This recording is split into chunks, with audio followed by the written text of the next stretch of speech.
Hello guys, আসসালামু আলাইকুম। Welcome back to my channel. আশা করি সবাই ভালো আছেন। তো আজকে আমি কথা বলবো এই পন্ডস ব্রাইট বিউটি সিরাম ক্রিমটা নিয়ে।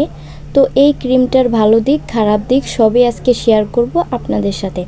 প্রথমে বলবো এই ক্রিমটাতে কি দেওয়া আছে। প্রথমে দেওয়া আছে গ্লিসারিন, যেটা আপনার স্কিনকে সফট এবং স্মুথ করবে। এরপরে দেওয়া আছে ভিটামিন বি3 এবং অ্যান্টি স্পট ফর্মুলা।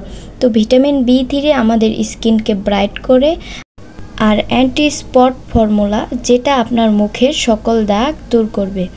এরপরে দেওয়া আছে যেটা আমাদের স্কিনের জন্য খুবই ইম্পর্টেন্ট, সেটা হলো ইউভি প্রোটেকশন, যেটা আমাদের স্কিনকে সূর্য এবং সূর্যের তাপ থেকে রক্ষা করে আর ড্যামেজ হওয়া স্কিনকে রিপেয়ার করে। তো এই ক্রিমটাতে আরও দেওয়া আছে সিরাম, যেটা আমাদের স্কিন টান রাখে এবং ত্বকের তারুণ্য ধরে রাখে। এবার বলবো এটা আপনারা কিভাবে ব্যবহার করবেন। প্রথমে মুখটাকে ভালো করে ধুয়ে নিতে হবে, অবশ্যই পরিষ্কার মুখে ব্যবহার করতে হবে। তারপরে এই ক্রিমটা মুখে এবং গলায় ভালো করে লাগাতে হবে। এটা আপনারা দিনে 2 থেকে 3 বার ব্যবহার করতে পারেন।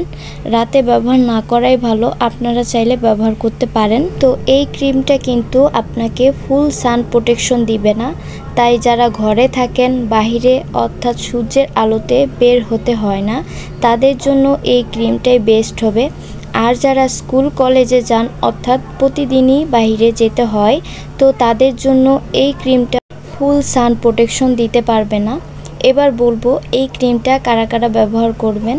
তো এই ক্রিমটা 12 বছরের পর ছেলে মেয়ে সবাই ব্যবহার করতে পারবেন। তো এই ছিল আজকের আমার ভিডিও। সবাই ভালো থাকবেন এবং ভিডিওটি ভালো লাগলে অবশ্যই লাইক করবেন এবং চ্যানেলটিকে সাবস্ক্রাইব করে পাশেই থাকবেন। আল্লাহ হাফেজ।